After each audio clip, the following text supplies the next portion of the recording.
Bonjour tout le monde et bienvenue à cette nouvelle vidéo, cette fois-ci consacrée au un FNB très populaire au Canada, c'est le Vanguard FTSE Canadian High Dividend Yield Index ou VDY.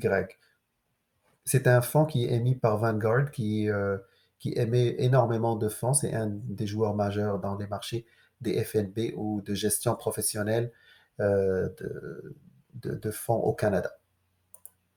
Donc, c'est quoi ce FNB VDY? VDY, c'est un fonds négocié en bourse qui se transige à la bourse de Toronto qu'on peut acheter comme on achète une action. Donc, il investit exclusivement, le gestionnaire de ce fonds va investir exclusivement dans des actions à dividendes canadiens.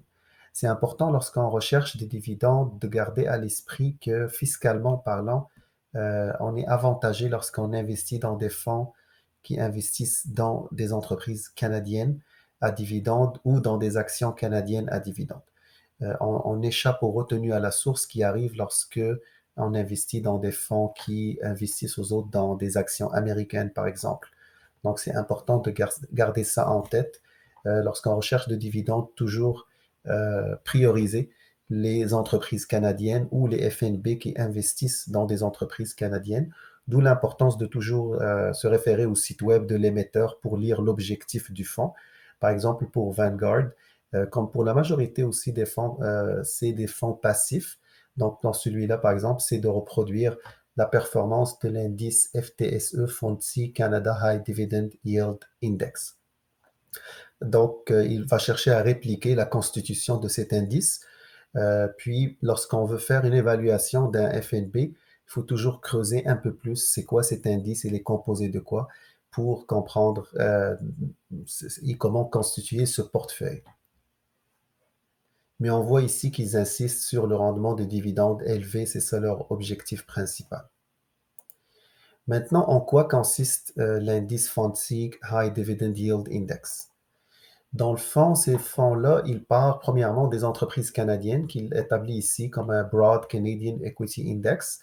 Donc, ils utilisent seulement les entreprises canadiennes. Par après, ils recueillent les données sur le rendement de dividendes sur les 12 derniers mois.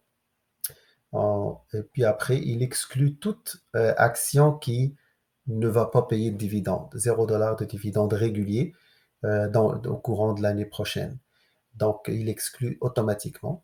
Puis après ça, il inclut comme un système, à l'intérieur, il va faire une sélection des entreprises qui offrent un haut rendement de dividendes et à partir de ces analyses de ratio puis de liquidité aussi, il va déterminer la constitution du portefeuille.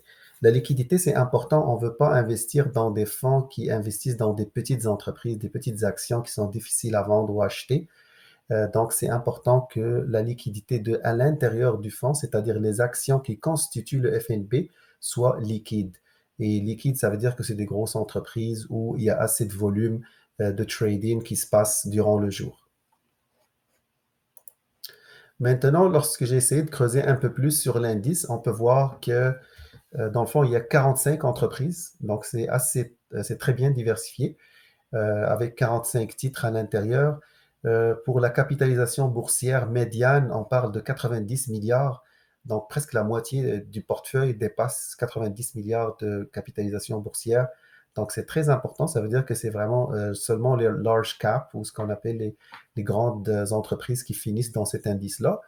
Ils donnent aussi d'autres ratios, mais j'ai remarqué par exemple qu'ils insistent sur les earnings growth rate, c'est-à-dire que l'un des critères les plus importants pour eux, c'est l'évolution des résultats déclarés de l'entreprise ou des bénéfices de l'entreprise. C'est un critère qu'ils vont utiliser pour aller sélectionner les titres qui offrent des meilleurs dividendes, mais aussi qui correspondent à leur stratégie, à eux et à leurs ratios que eux, ils déterminent qui sont importants. Donc, il faut toujours regarder un peu, ça c'est écrit dans les fact sheets ou le prospectus, on va voir ce genre d'informations, mais je vous encourage toujours à vous informer si c'est un FNB passif qui réplique un indice, de savoir c'est quoi l'indice. Comme ça, on sait dans quoi on est investi. Euh, donc, ça c'est pour les ratios concernant l'indice. Maintenant, VDY a une capitalisation, le gestionnaire gère plus de 1 milliard de fonds. Les concurrents, les principaux concurrents en termes de la même taille, on retrouve le iShares, S&P, TSX Composite High Dividend Index, puis le XDV, qui est aussi de iShares Canadian Select Dividend Index. Donc, dans cette analyse, j'ai comparé avec ces deux-là qui sont quand même très gros. Et on peut voir que VDY, il a l'avantage d'avoir un frais de gestion, un ratio de frais de gestion très faible, comparé par exemple à XDV, qui est quand même plus populaire en termes de fonds investis. Donc, ça c'est un énorme avantage parce qu'on parle quand même de 0,3% là, de différence. C'est quand même un peu plus que 0,3% de différence. Donc, ça rentre en compte lorsqu'on investit 10 000 ou 100 000 dollars. Donc, c'est sûr, c'est des choses à voir, les frais de gestion. Surtout si l'objectif est à peu près la même chose, les frais de gestion devient important de payer le moins possible si on veut arriver au même objectif. En concernant la performance historique, on a ici le rendement de dividende, puis à côté la performance sur 6 mois, puis la performance sur 3 ans annualisée et 5 ans annualisée. On peut voir que VDY s'en sort vraiment bien, surtout sur le long terme, sur 3 ans puis 5 ans.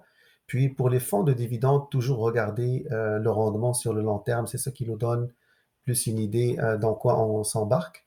Donc pour VDY, la moyenne annualisée sur 5 ans était de 11,45%, la plus élevée comparée aux deux autres concurrents. La même chose pour 3 ans, ils sont à 17,20%. Et sur 6 mois, ils sont très proches ou un petit peu moins que le iShares de XEI, qui est à 19,66, puis VDY à 18,83. Donc, c'est un fonds très compétitif en termes de performance. Il est leader sur la performance à long terme. Puis, le rendement des dividendes est après la même chose. Toutes les trois, ils sont aux alentours de 3. Le moins, c'était VDY à 3,44, puis le plus élevé, 3,75 pour XDV. Mais grosso modo, on voit que VDY, quand même, a de l'avance, surtout pour la performance à long terme. Les trois, ils versent un dividende mensuel. Puis en termes de bêta, le bêta, c'est une mesure de volatilité. Lorsque ton bêta est de 1, ça veut dire que tu es aussi volatile que le marché. Si c'est moins de 1, ça veut dire que tu es moins volatile que le marché. Donc, dans règle générale, si par exemple VDY, il a un bêta de 0,9, ça veut dire que lorsque le marché, il descend de 10%, lui, il va descendre de 9%. Lorsque le marché monte de 10, lui, il monte de 9. Ça veut dire qu'il n'est pas très volatile, moins volatile que le marché. Et bien évidemment, lorsqu'on est un investisseur, on veut le moins possible de volatilité, le plus possible de rendement et de performance. Donc, c'est des choses à prendre en compte parce qu'on voit XEI ici est un peu plus élevé que XDV puis VDY. Donc, c'est important de toujours de regarder les bêtas, les bêtas pour les FNB en général, parce que les FNB sont diversifiés. Les bêtas sont assez proches de 1, mais lorsqu'on parle d'actions, il faut prêter attention aux bêtas parce que parfois ça peut être 2, 2,3. Ça veut dire que l'action est très, très, très volatile. Donc, c'est des choses qu'il faut prendre en considération, ne pas juste regarder la performance, mais aussi regarder la volatilité du titre qu'on va acquérir. Est-ce que ça vaut la peine un titre trop volatile pour plus de performance? C'est pas toujours la bonne approche. Concernant l'allocation sectorielle, ça c'est important de le regarder. Comme ça, lorsque vous constituez votre portefeuille, vous savez dans quel secteur influe le plus. Pour VDY, vu qu'il investit dans les grosses capitalisations et la façon dont il fait ses critères pour sélectionner les titres, ça a fait que le secteur financier domine vraiment ce FNB et ça explique aussi les belles performances qu'il a eues parce que sur la dernière année et demie, là, le secteur financier a vraiment se porte super bien, surtout les grosses banques canadiennes continuent de faire des bons résultats financiers, puis le secteur bancaire est toujours choyé lorsqu'on se dirige vers un environnement d'augmentation des taux d'intérêt. Le deuxième secteur étant l'énergie. Donc, avec ce FNB-là, on est vraiment très exposé au secteur bancaire. Donc, lorsqu'on veut faire un portefeuille, peut-être les autres actions ou les autres FNB qu'on va acheter, on va éviter le secteur bancaire pour ne pas être tout notre argent sur le secteur bancaire. Maintenant, pour le portefeuille, on peut voir que VDY, c'est la Banque Royale qui est en tête à 13,6%, Banque TD Il investit dans le fond dans les plus grosses payeurs des dividendes au Canada, donc RBC, TD, c'est toutes des actions Dividend Aristocrat, Enbridge aussi, BNS, Banque de Montréal, et on voit aussi les compagnies énergétiques. Donc, c'est un portefeuille solide de grosses entreprises. Donc, si on est comme débutant sur le marché où on veut vraiment se constituer un revenu passif, puis on n'est pas nécessairement connaissant des actions, puis on ne sait pas quoi choisir, le FNB VDY est un bon choix parce qu'on aura les grosses capitalisations qui payent le plus de dividendes sur le marché canadien. Puis on aura une bonne diversité, même si c'est un peu biaisé vers le secteur financier, mais reste quand même représentatif du marché canadien. Donc c'est un excellent fonds si on regarde la performance, la volatilité, ce qui constitue le portefeuille. Donc, et en termes aussi de liquidité, il est très liquide, que ce soit au niveau de l'argent géré par le fonds, c'est plus qu'un milliard. Donc, lorsqu'on va acheter ou vendre, ça va être facile. Puis aussi, à l'intérieur du fonds, toutes les actions qui constituent VDY sont toutes liquides parce que c'est toutes des entreprises très importantes.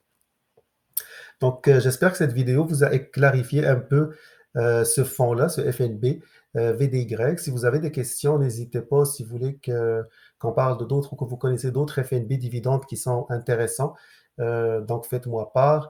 Toujours consulter un conseiller financier certainement là, avant de prendre des décisions ou faire ses propres recherches. Je mettrai le lien vers l'article complet dans la description.